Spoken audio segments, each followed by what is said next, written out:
Okay, so I have a 1995 Ford Probe GT.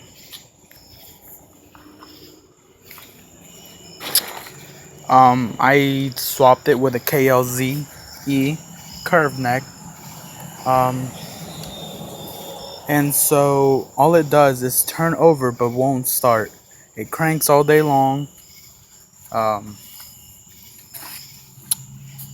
it cranks all day long. It's getting spark, air, and I'm pretty sure it's getting fuel.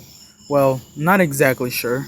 Every time I put fuel through here through the intake manifold or some starter or whatever, it will crank up for a little, just as long as it lasts. But other than that, it will not crank. I mean, not start at all. Here, everybody, take a listen.